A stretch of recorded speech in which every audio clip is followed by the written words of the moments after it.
Hi everyone, I'm a Hobbit reading list, and I am going to take you through my January 2023 TBR.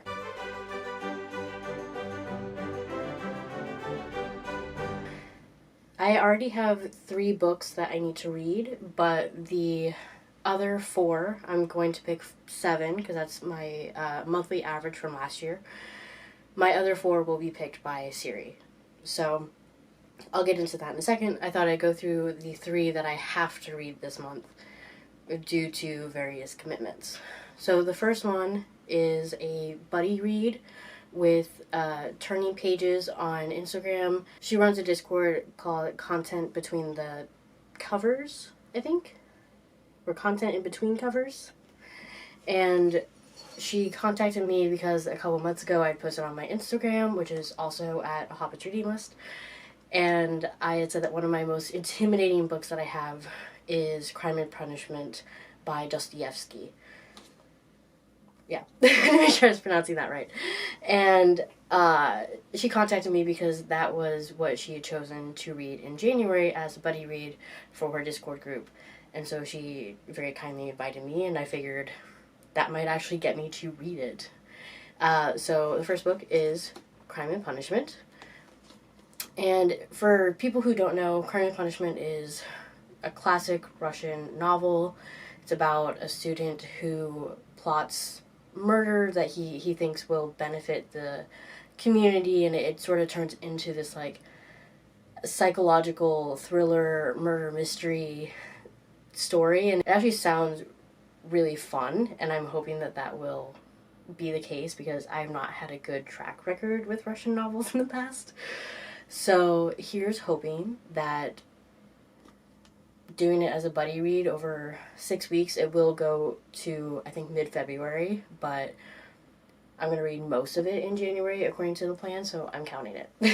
So hopefully that will make it a little more tolerable if it ends up being as dry as some of the other Russian novels that I've read. The second book that I know I'm going to read this month is Self-Made Boys. The reason I'm laughing is because if you look at my December TBR, it was also on that. I had a very ambitious December TBR, and I did about half of it. I've not decided on punishments if I don't complete TBR, but I don't think that I should have one for December because that was never going to happen anyway.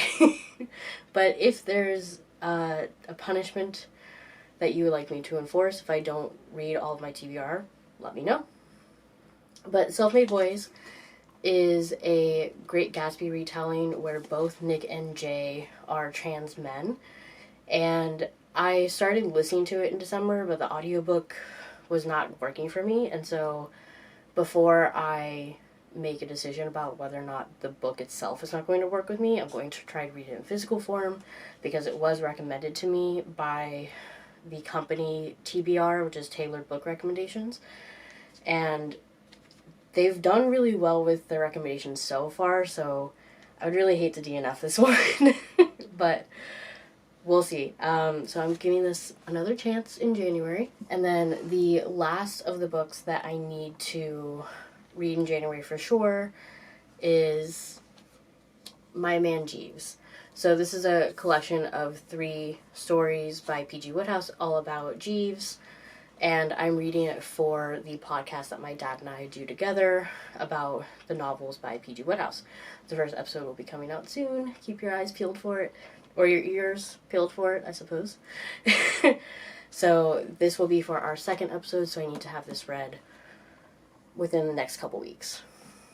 I have no idea what it's about, by the way. That's the sort of premise of the podcast, is that my dad has read a lot of Wodehouse novels, and I have read none, except one now. And so I'm going into this one blind as well, so I can't tell you a synopsis until I actually read it. So before I do the whole Siri thing, I was wrong. I forgot about the 4th book, so I'm actually going to go ahead and only have Siri pick 3, so that I say it's 7. I forgot about the 4th book that I need to read this month.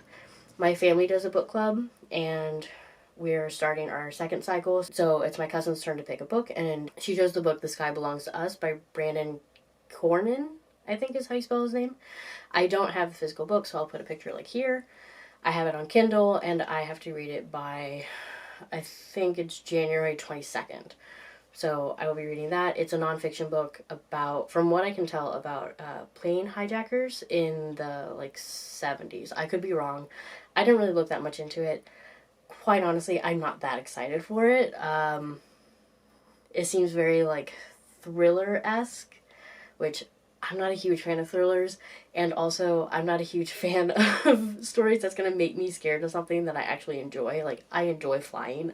I enjoy plane rides. I'm not looking forward to a story that's going to make me dread it and make my anxiety go haywire whenever I go on a plane. So, there's that. So, for the next part, what I do to pick out my books is I just have Siri pick them. So I have a list on my Storygraph, which will be linked in the description, of all the books that I physically own but have not read yet. I don't add books that I want to read in the future. Those are all on my Amazon wish list, which is also linked in the description below. So I just ask Siri to pick a number, and then whatever number book she chooses is what I read. So I'm going to have her choose 4 to fill out the remainder of my January TBR. So I have 157 books on my shelves. And let's just have her pick one. Hey Siri, pick a number between 1 and 157. 60. Okay. So the unfortunate thing is that Storygraph doesn't number the books, so I have to count them. So let's fast forward.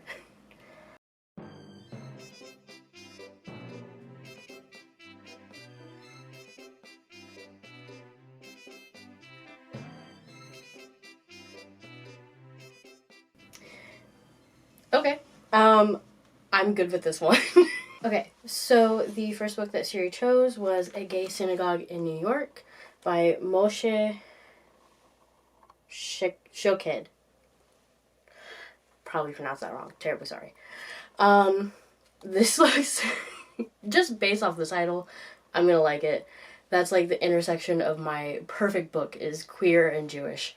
So, from what I can tell by a quick read of the synopsis, the story is about a synagogue in New York who over time has become like predominantly queer, and it's a collection of stories from the people within that congregation. So I'm honestly like really looking forward to this. It feels a little older, so I'm not sure when it was published. 1995. Okay, so it's gonna be a little dated, but that's okay. I don't mind dated books. I can, put myself in that, not mentality, but like I can recognize there's probably gonna be some language in here that is not used now, and that's okay. So, really looking forward to this. It's gonna be great. On to the next book. Scroll all the way back to the top. Hey Siri, pick a number between 1 and 157. 138. Okay, I'm gonna count backwards because I've had to count up to the hundreds before, and don't want to do that. So I need to keep the number in mind, 138. And I'm starting at 157.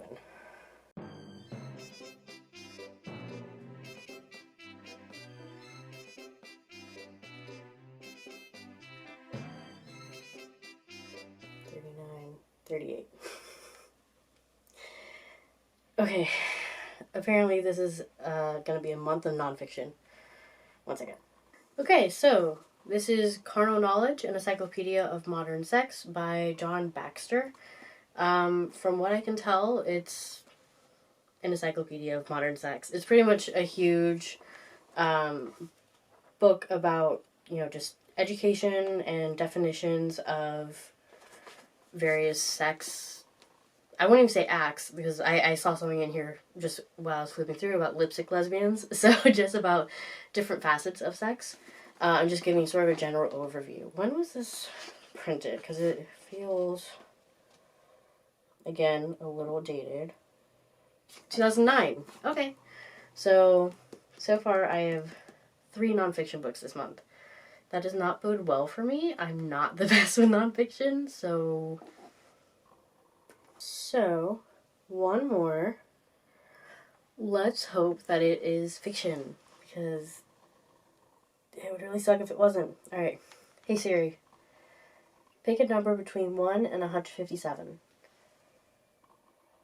32. Okay. Okay. So the third and final book that Siri chose was The Glass Ocean.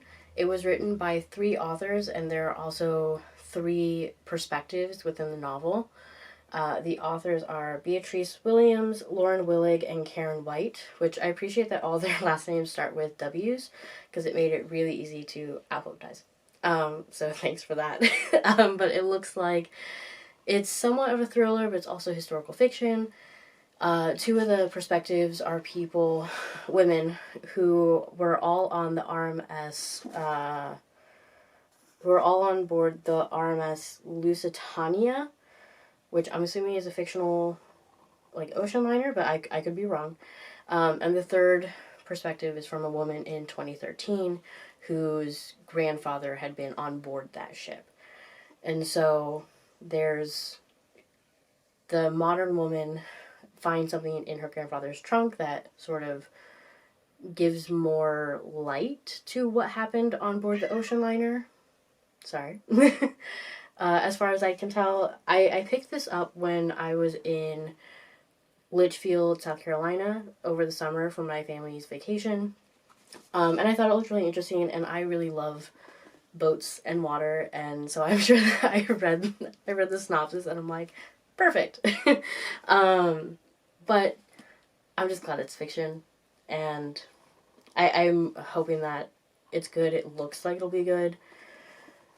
These are my novels. I'm going to see if I can add in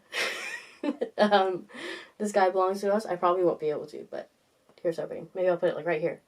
But these are the novels that I will be reading in January. I will be finishing up The Annotated Christmas Carol today, and probably The Mirror Empire tomorrow. So, yeah, it looks like it's going to be a busy month, but that's okay. Make sure you check on Tuesday when I upload the vlog about how driving back up here was, and more information on the books that I read this past week.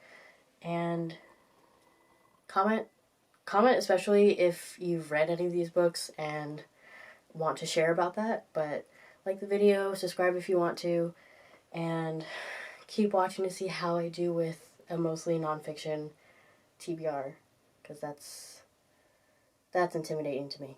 But bye.